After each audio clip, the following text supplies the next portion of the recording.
Ang sarap ng adobo guys. Oh, napakataba.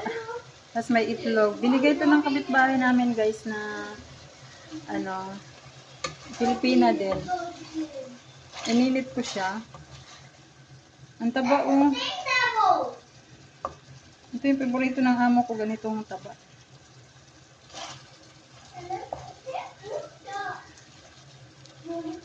Ano sila? Pilipino na adobo, pang Pilipino adobo. Ganyan guys. Parang humba. Naninit ko lang. Ang dami guys binigay.